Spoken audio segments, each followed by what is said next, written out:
My name is Eleanor Vance, and at 34, a life of seeming perfection unfolded before me.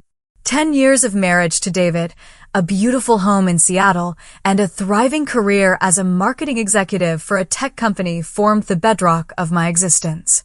My corner office, with its commanding view of Puget Sound, felt like a tangible reward for years of dedication.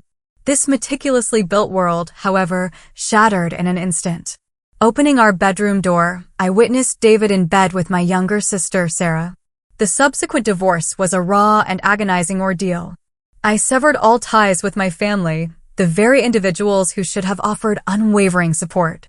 6 months later, reactivating my phone unveiled a deluge of over 100 missed calls from David. These desperate attempts at contact, accompanied by a cascade of voicemails, unearthed a truth that irrevocably altered my understanding of everything. This narrative transcends mere betrayal.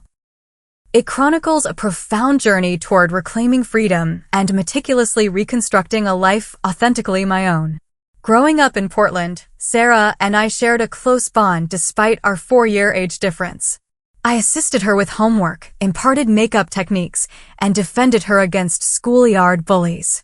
Her decision to follow me to Seattle after college filled me with immense joy, fostering a sense of proximity to family.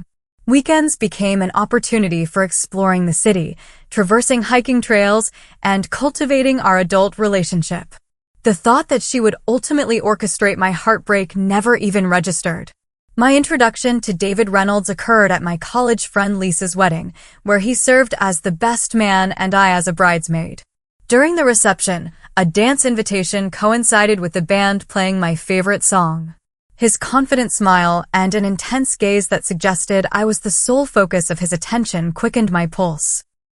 We conversed until the venue closed, exchanging contact information and a promise to meet again. Our first date unfolded at an intimate Italian restaurant offering a waterfront vista. David, without consulting the menu, effortlessly selected my favorite wine. He listened attentively as I articulated my aspirations, punctuated by appropriate laughter and insightful inquiries. By the time dessert arrived, a future shared with him already began to materialize in my imagination. The romance progressed swiftly. 8 months into our relationship, David proposed during a weekend retreat to Vancouver. He meticulously arranged a private rooftop dinner overlooking the city, dropping to one knee just as fireworks illuminated the night sky. The moment felt like a scene plucked from a cinematic production.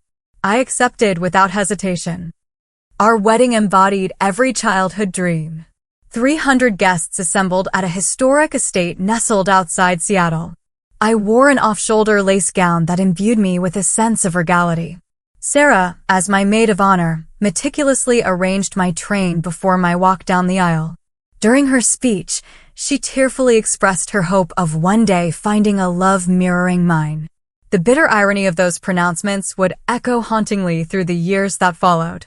The initial 3 years of our marriage radiated pure bliss. David and I acquired a craftsman-style house in a desirable neighborhood, dedicating weekends to painting walls and selecting furniture. Our dinner parties often elicited comments from guests regarding our evident happiness. European travels yielded enviable photographs from the sun-drenched Amalfi Coast and the romantic streets of Paris. To outside observers, we epitomized the perfect couple. At work, a close friendship blossomed with Chloe Davis, our lead graphic designer. She was the first to detect subtle shifts in David's demeanor during a company holiday gathering. She observed his minimal acknowledgement of me while he effortlessly captivated every other person in the room. Chloe inquired about David's phone habits. I dismissed her concerns. David's profession as a financial advisor at a prestigious firm necessitated irregular hours and frequent client dinners. When late nights transitioned from occasional occurrences to the norm, I readily accepted his explanations regarding market volatility and client emergencies. I prided myself on being an understanding spouse. Family dynamics subtly complicated matters in ways I failed to recognize at the time. My parents, Robert and Linda, had consistently shown preferential treatment towards Sarah. As the younger sibling, she received a disproportionate share of attention, praise, and leniency for her transgressions. A car accident, which totaled her first vehicle, resulted in the immediate purchase of a newer model. My academic distinctions, including graduating with honors, were barely acknowledged, overshadowed by Sarah's college acceptance. I had internalized this imbalance as a normal aspect of our family structure, never comprehending how it shaped Sarah's perception of her entitlements. In retrospect, Sarah's competitive nature toward me became painfully clear. My participation in the high school swim team prompted her sudden interest in swimming. My relationship with the senior quarterback during my final year led her to befriend his younger brother. These patterns persisted into adulthood, yet I misinterpreted them as admiration rather than underlying envy. Early in my marriage, subtle indicators emerged that I adeptly rationalized away. A stray long blonde hair on David's jacket, unmistakably not mine, was attributed to his new assistant. His absence from our 4th anniversary dinner, purportedly due to a client emergency, yet his return home smelling of alcohol rather than food, was reconciled with his explanation of closing a deal at a bar.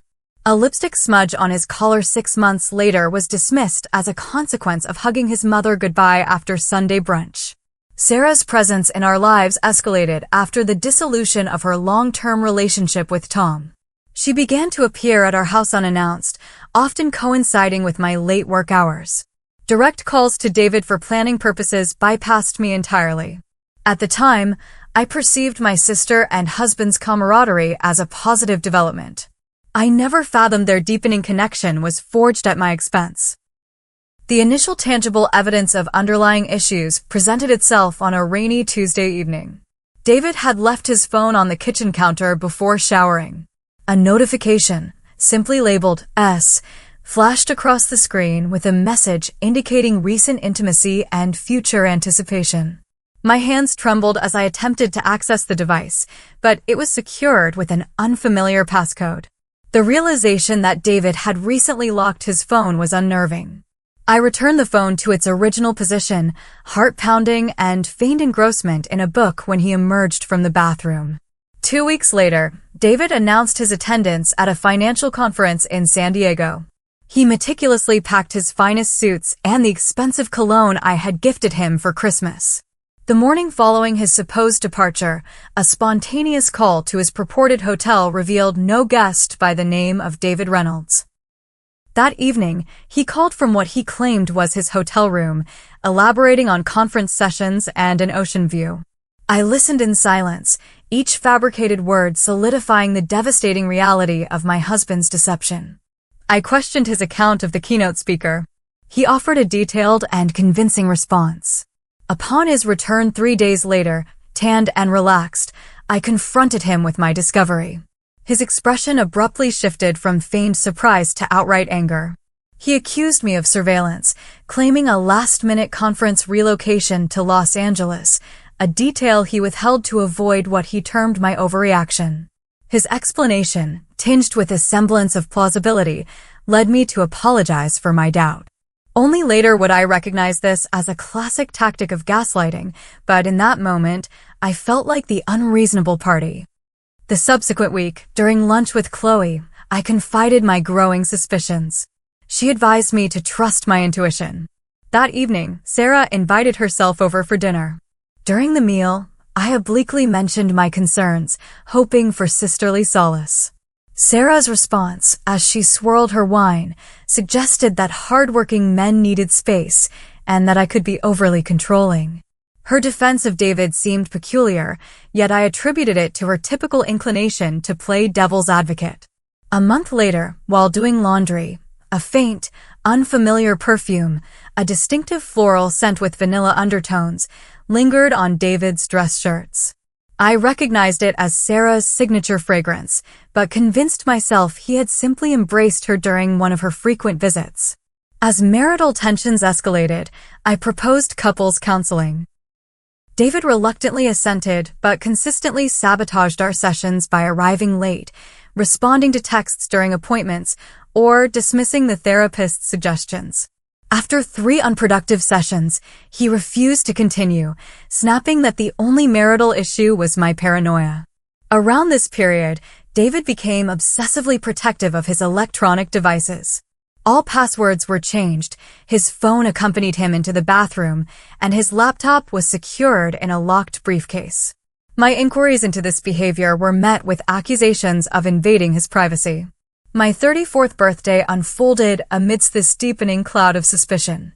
David, who had always made my birthdays special, sent a text at 6 p.m. stating he was entangled with a client and would miss our dinner reservation. I sat alone at an expensive restaurant, offering embarrassed explanations to the sympathetic waiter. Upon returning home, no sign of David, no gift, not even a card awaited me.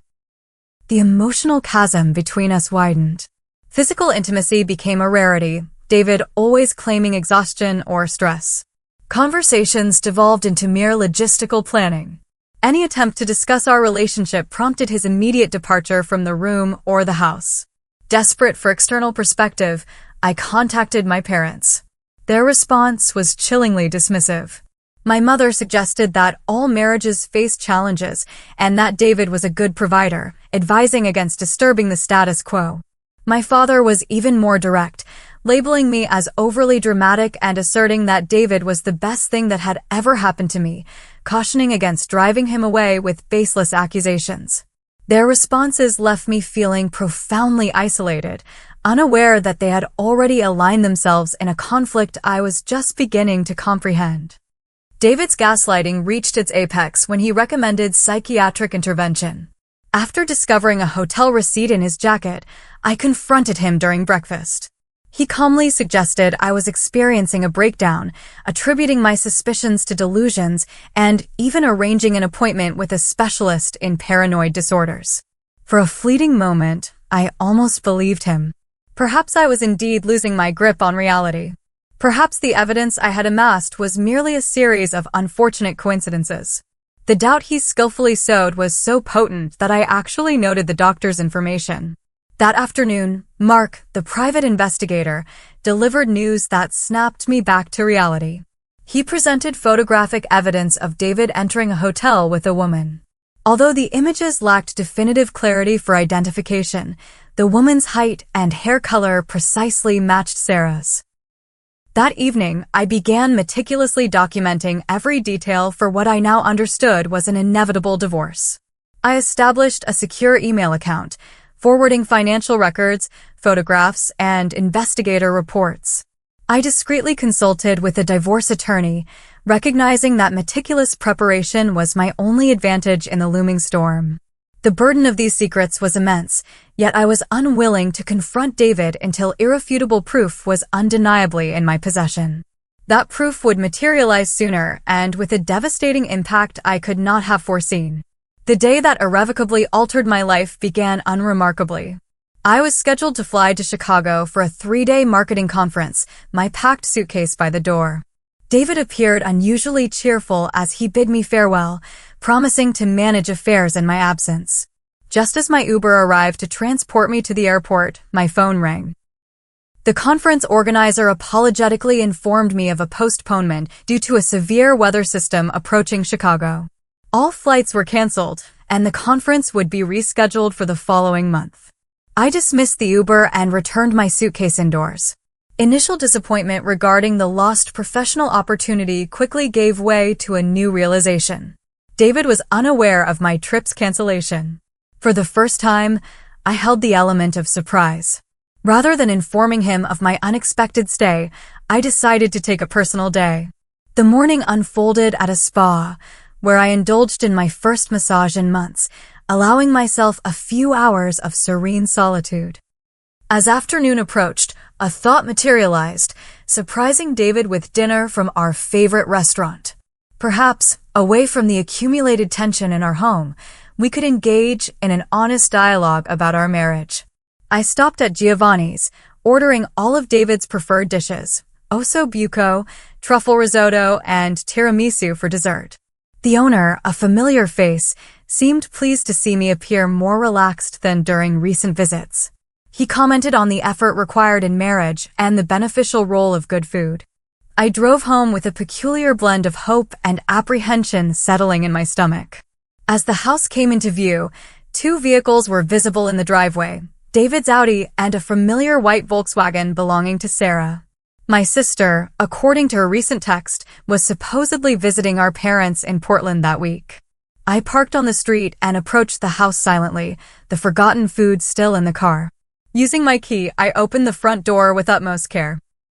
The house remained silent save for faint music emanating from upstairs. I removed my shoes and ascended the staircase, each step deliberate and cautious. Reaching the landing, I heard it, Sarah's distinctive giggle, followed by David's deeper chuckle. Then silence, swiftly replaced by sounds that sent a jolt of icy dread through me. The unmistakable sounds of intimacy. They originated from behind our bedroom door. I stood petrified, a human sculpture witnessing the dismantling of her entire world. A part of me yearned to flee, to pretend I had heard nothing, to cling to the tattered remnants of my marriage for a fleeting moment longer. Yet, a more resolute inner voice propelled me forward. I deserved to know the unvarnished truth, to witness it with my own eyes. With a hand that remained surprisingly steady despite the internal tremor, I pushed open the bedroom door. The scene etched itself into my memory with excruciating clarity. David and Sarah, intertwined in our bed, entangled in sheets I had chosen during our anniversary trip to New York. My sister's clothing lay strewn across the floor, intermingled with David's. Their initial expressions upon registering my presence were identical: shock, swiftly followed by guilt on David's face, and a perverse sense of triumph on Sarah's. David scrambled to cover himself, nearly toppling from the bed in his panic. His voice stammered, attempting to offer an explanation. My voice, surprisingly detached, inquired about the precise explanation for his presence in bed with my sister. Sarah, making no effort to conceal herself, sat up, the sheet barely draped across her body. She uttered a casual remark about the awkward timing. Her flippancy ignited a searing anger within me. I demanded to know the duration of their affair. David began to speak, but Sarah's chilling laughter interrupted him. She provided a precise timeline, 3 years, commencing at our anniversary party. She revealed their clandestine hour-long disappearance during the celebration. 3 years. While I meticulously planned vacations, prepared meals, and built a life with my husband, he had been systematically betraying me with my own sister. The timeline crashed through my mind. 3 years meant their entanglement predated our fertility treatments, our down payment on the lake house, and my care for David during his battle with pneumonia that past winter. Sarah, seemingly reveling in my anguish, continued her pronouncements. She declared my inadequacy for David, citing my career focus and perceived controlling nature, insisting he required someone who would prioritize him above all else. David finally managed to vocalize his remorse, claiming the affair had simply happened and that they had never intended to inflict pain.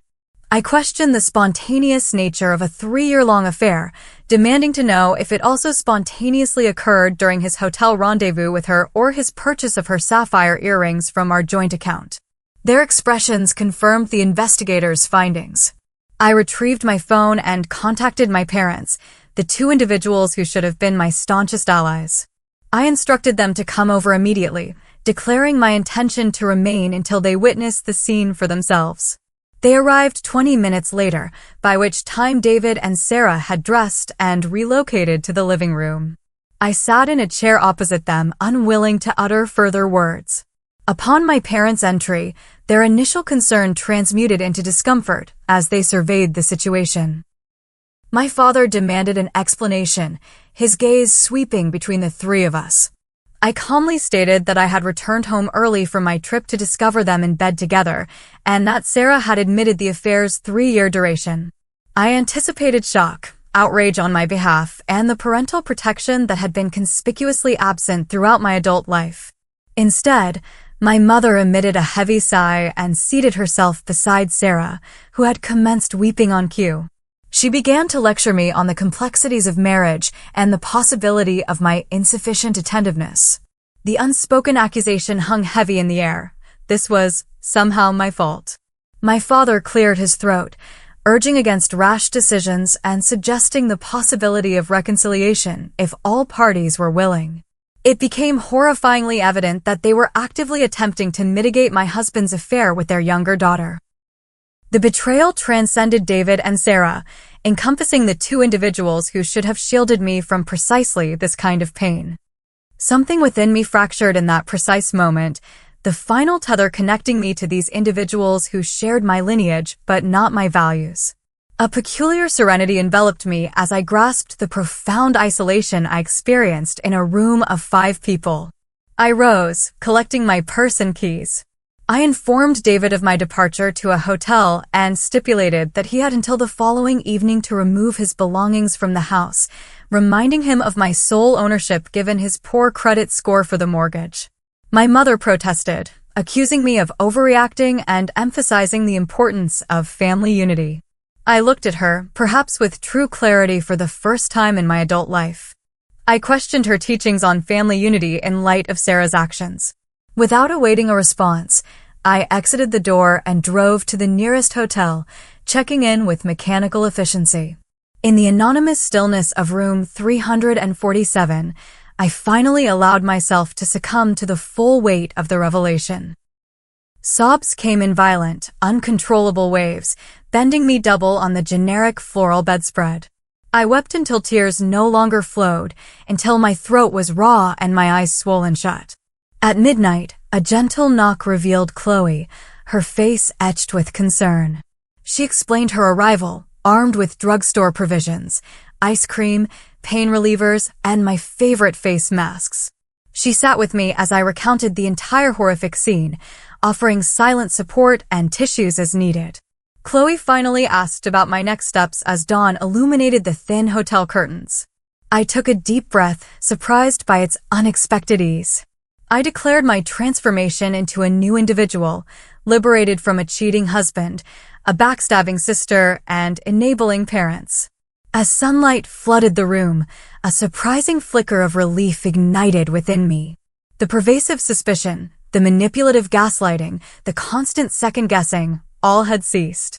The truth, however excruciating, had ultimately set me free. The morning after the discovery, I called in sick to work, a first in 5 years, then immediately sought divorce attorneys online. Julia Davis's exceptional reviews, particularly her experience with infidelity cases, stood out. Her office accommodated my urgent request that afternoon. Julia's office exuded both warmth and professionalism, her credentials displayed alongside personal family photographs. She listened without interruption as I detailed the collapse of my marriage, taking meticulous notes and occasionally seeking clarification on assets and timelines. Julia explained that Washington was a no-fault divorce state, but that infidelity could influence property division and spousal support, especially with the evidence I had compiled. I signed the retainer agreement before leaving her office, propelled by a curious blend of grief and unwavering determination. That evening, I returned home to find David had indeed removed some clothing, but little else. He attempted to block my path to the bedroom, insisting on a discussion, claiming reconciliation was possible. I informed him that this was not a mere affair but a 3-year double betrayal, leaving no room for discussion. His demeanor instantly shifted from feigned contrition to outright anger. He threatened me with regret, citing his attorney's claims to half of everything, including my house. His threat solidified my resolve. The following morning, Julia filed for divorce, citing an irretrievable breakdown of marriage and providing supporting evidence of infidelity. We also filed for exclusive use of the marital home during proceedings, a request the judge granted given the circumstances. As anticipated, David attempted to conceal assets. Joint accounts were abruptly emptied. Investment portfolios we had jointly built vanished from our financial tracking application. A vacation property under my name mysteriously fell into mortgage arrears. Julia, anticipating these tactics, immediately filed motions to freeze assets and demanded full financial disclosure. The judge, unimpressed by David's maneuvers, appointed a forensic accountant to uncover all hidden assets. Meanwhile, my family initiated a coordinated campaign to pressure me into reconciliation. My mother called daily, delivering variations of the same message, the importance of forgiveness in marriage, and the folly of discarding 10 years over one mistake. When I corrected her, emphasizing 3 years of deception, she dismissed the distinction as mere nitpicking. My father adopted a different approach, highlighting the financial repercussions. He questioned my practicality in starting over at my age, given David's profession. Sarah's tactics proved perhaps the most shocking. She appeared at my office one afternoon, creating a public scene in the reception area. She accused me of fracturing our family due to my inability to accept David's greater love for her, claiming his inevitable choice. Her outburst confirmed my colleagues' likely suspicions, yet the public humiliation stung deeply. My boss subsequently offered compassionate leave, which I declined, recognizing work as my sole remaining anchor to normalcy. The divorce proceedings revealed more than I had anticipated. Julia's team uncovered a joint bank account opened by David and Sarah 2 years prior, into which he had deposited significant sums from our marital assets.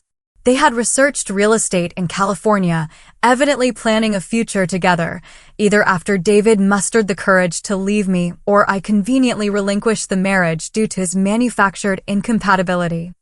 Email evidence unveiled discussions about having children together while I was undergoing fertility assessments, pondering whether my desire for pregnancy would simplify or complicate the eventual separation. The sheer casual cruelty of their planning cut deeper than the physical betrayal. 3 months into the proceedings, I made the resolute decision to sever all communication channels with my family. I changed my phone number, email addresses, and social media accounts. I blocked their access to my professional profiles and instructed my assistant to decline their calls. The day these changes were implemented felt like shedding an ill-fitting skin. I sat in my home office, methodically deleting contact information for individuals who had been integral to my life since birth. With each deletion, an incremental lightening of the weight on my chest occurred. Selling the house proved emotionally complex. Each room held memories, now tainted. The kitchen where Thanksgiving dinners were hosted, the living room where Christmas trees were decorated, the garden we had meticulously cultivated during the pandemic lockdown. I traversed each space one final time, bidding farewell not only to the physical structure, but also to the life I had once believed was real. The packing process was the most arduous. Every object demanded a decision: retain, donate, or discard.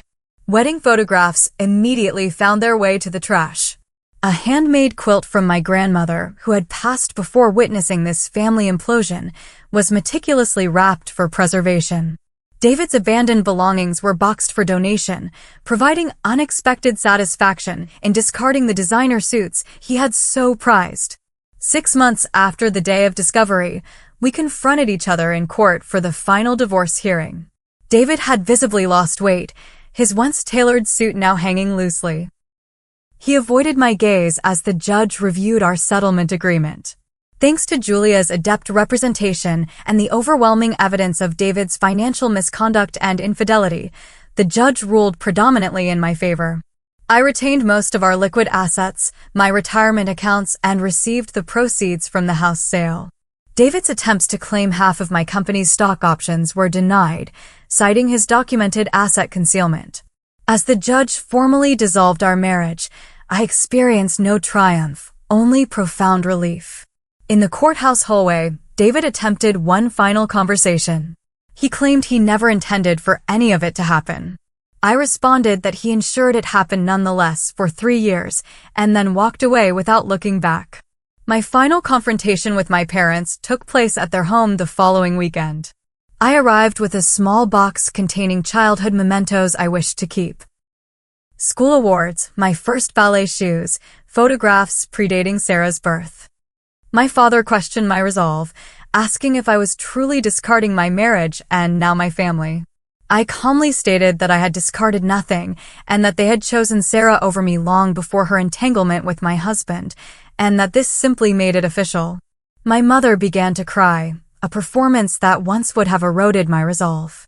She claimed they had chosen no one, merely seeking family peace. I responded that peace at my expense was not peace, but sacrifice, and that I was no longer willing to be the one sacrificed. I left their house, certain it would be my final crossing of that threshold. Grief was present, yet muted beneath the certainty that I was finally choosing myself. With my divorce finalized and family ties severed, I accepted a position with a competitor firm in Chicago. The company offered a substantial signing bonus and relocation package, eager to recruit someone with my client roster and industry reputation. My new beginning unfolded in a high-rise apartment overlooking Lake Michigan, minimalist and modern, a stark contrast to the craftsman house I had shared with David. I initially furnished it sparsely, desiring to inhabit the space before committing to a design. This home would exclusively reflect my tastes, my preferences, my life. The first month in Chicago passed in a blur of new responsibilities and explorations. I immersed myself in work, impressing new colleagues with ideas I had previously hesitated to vocalize. Without David's subtle undermining, my confidence steadily blossomed. I discovered new neighborhoods, restaurants, and lakefront paths that became my new familiar haunts. Therapy became a weekly fixture, a Tuesday evening appointment with Dr. Chin, a specialist in betrayal trauma.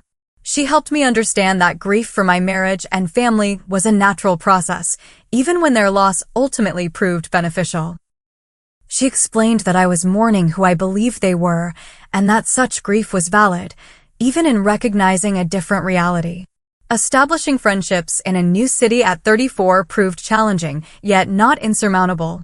At a neighborhood book club, I met Kayla Barnes, a corporate attorney with a keen intellect and kind eyes. We bonded over a shared affinity for psychological thrillers and gradually began meeting outside the monthly club gatherings. 6 months into my Chicago residency, I faced my first solitary holiday season. Thanksgiving approached, accompanied by television commercials depicting joyous families that once would have triggered painful comparisons. Instead, I organized a friend giving for colleagues similarly disconnected from family. We cooked together in my apartment, sharing wine and stories devoid of betrayal.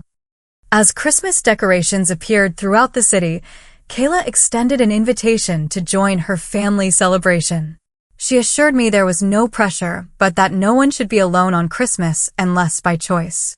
I accepted, spending December 25th with individuals who knew nothing of my past yet welcomed me unconditionally. Kayla's mother sent me home with leftovers and a hand-knitted scarf, simple acts of kindness from strangers that resonated more profoundly than anticipated. By the 1-year anniversary of the day of discovery, I had painstakingly constructed a semblance of a life once more. Not perfect, not entirely complete, but unequivocally mine. I had survived the unimaginable, emerging on the other side transformed, yet unbroken.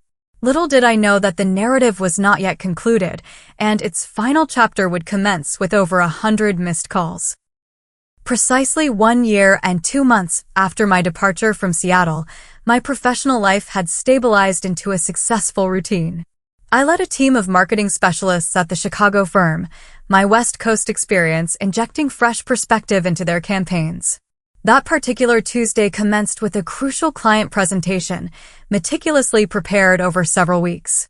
My morning commute was characterized by the usual rush hour delays on the train. Checking my phone for emails, I noticed the battery at a critical 5%.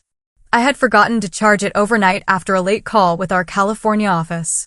Lacking time to procure a portable charger, I activated power-saving mode and silenced notifications to preserve the remaining battery life. The client presentation commanded my undivided attention for the next 4 hours.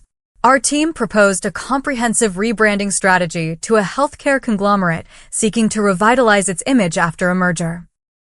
As lead presenter, I fielded numerous inquiries, leveraging research and experience to instill client confidence in our approach. By early afternoon, news of our proposal's acceptance arrived, complete with the additional budget allocations I had requested for digital implementation. The team celebrated with champagne in the conference room, a professional triumph that validated my decision to relocate. My director commented on my newfound voice and leadership, particularly meaningful given my personal history. I had indeed been relegated to a supporting role in my own life. Now, I stood unequivocally as the protagonist of my own story. After completing post-meeting documentation, I headed home around 7, making a brief stop at the grocery store for essentials. My phone had died hours earlier, but I felt no concern. Few individuals possessed my new number, and any work emergencies would be routed through multiple channels. Upon entering my apartment, I deposited my bags in the kitchen and plugged in my phone before changing into comfortable clothes and preparing a simple dinner. 20 minutes later, recalling the charging phone, I retrieved it to check for important messages. The screen illuminated with a notification that momentarily arrested my breath, over 100 missed calls. Below that, 37 new voicemails and 42 text messages, all originating from an unknown Seattle area code. My initial thought was of an emergency involving Chloe, the sole individual from my previous life with whom I maintained contact. With trembling hands, I accessed my voicemail and activated the speaker function, seating myself at my kitchen island. The first message played, and a familiar voice resonated through my apartment. It was David, his tone lacking its former confidence, pleading for a return call. The timestamp indicated an early morning call.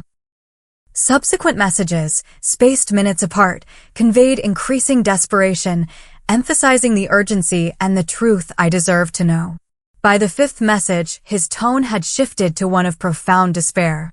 He acknowledged the unforgivable nature of their actions, but insisted the calls were about the truth, not reconciliation. I skipped through several similar messages, arriving at one from late afternoon. David revealed Sarah's recent miscarriage. He clarified that this was not the primary reason for his calls, but a part of the information I needed to know. My stomach clenched at this revelation, yet I continued listening, moving to the most recent voicemail from an hour prior. David informed me of emails containing evidence, accusing Sarah of a premeditated plan to manipulate both of us. He reiterated his lack of expectation for forgiveness or reconciliation, emphasizing my right to know the truth. I then read the text messages, which contained similar pleas and links to a shared cloud folder. With growing disbelief, I opened the folder to find a trove of screenshots, documents, and audio recordings. The evidence was staggering and sickening. Text conversations between Sarah and her friends unveiled her deliberate targeting of my marriage from its inception, viewing David as an upgrade to her own romantic prospects. Journal entries she had apparently shared with David meticulously detailed her calculated efforts to erode my self-confidence while simultaneously positioning herself as the superior alternative. Most disturbing were recorded conversations where Sarah admitted to intentionally sabotaging birth control during her affair with David, envisioning pregnancy as a means to force his hand in leaving me. The baby mentioned in David's voicemail had been conceived with precisely this intent. As I scrolled through this digital archive of betrayal, my phone rang. It was the same Seattle number. After a moment of hesitation, I answered. David's ragged voice expressed profound relief. I informed him of my discovery and questioned the timing of his revelations. He explained his recent understanding of what had truly transpired, describing Sarah's breakdown after the miscarriage, during which she revealed her manipulative schemes, studying my schedule, learning his vulnerabilities, and exploiting them. I expressed bitterness at his belated realization. He admitted to willful blindness, then elaborated on his disastrous attempts to build a life with Sarah after my departure. He described her obsession with replicating my life, from redecorating their new house to mirror our old one, to attempting to usurp my job and connect with my friends. The revelation was both shocking and validating. Sarah had coveted not just my husband, but my entire existence. I also informed him that Chloe had received the same information after I had been unable to reach him. The conversation extended for nearly an hour. David explained how Sarah's pregnancy, initially perceived as a fresh start, devolved as her obsession with replacing me became undeniable. After the miscarriage, her facade completely crumbled, exposing the calculated nature of her actions over the past 4 years. He concluded by reiterating his lack of desire for reconciliation, but expressed genuine sorrow and asserted that I deserved none of what had transpired. I concurred with his assessment, but expressed a strange gratitude for the path it had forged, affirming my contentment with the person I had become independently. We parted without physical contact, the emotional distance between us now perfectly mirrored by physical space. I watched him depart, anticipating complex emotions that never materialized. Instead, I felt an unexpected lightness, as if the final burden of my past had lifted. Back in my apartment, a delayed emotional release occurred. Tears flowed suddenly and intensely, not from pain, but from a profound sense of closure. I laughed through my tears, the release both cathartic and cleansing. I contacted Chloe that evening, sharing the conversation's revelations. I confessed the strange, liberating feeling that accompanied understanding the extent of their manipulation, despite its disturbing nature. Chloe wisely explained that it confirmed my long-held intuitions, validating that my marriage's failure was not my fault and that my instincts had been accurate all along. The following week, an unexpected email arrived from my father. Unlike previous communications attempting to force reconciliation, this message contained a simple, direct apology. He acknowledged his failure as a parent, expressing regret for choosing silence over truth and enabling actions that caused me deep pain. He stated no expectation of forgiveness, but wanted me to know of his recognition of his failure. After careful consideration, I responded with limited engagement, establishing boundaries while leaving a narrow opening for future contact under strictly controlled circumstances. My mother remained conspicuously silent, presumably still unable to acknowledge her role in the betrayal. 2 months after my meeting with David, I agreed to a dinner date with James, a marketing director I had met through a professional networking event. Our conversation flowed effortlessly, encompassing careers, favorite books, and Chicago's architectural history. When he inquired about my past, I recounted my story without the shame or hesitation that had previously accompanied it. He acknowledged my significant journey and expressed gratitude for my trust. I responded that it was merely my history, not my identity. As spring blossomed across Chicago, I found myself reflecting on the lessons gleaned from the past 2 years. In my therapy session with Dr. Chin, I articulated a strange gratitude for the painful experience. I explained that prior to the betrayal, I had lived a half-life, accepting less than I deserved in all relationships, doubting my perceptions even when evidence supported them, and prioritizing peace over truth. Dr. Chen prompted me to describe my current state. I affirmed my understanding that my worth was not determined by others' treatment of me, that trusting my instincts was not paranoia, and that sometimes losing people equated to finding oneself.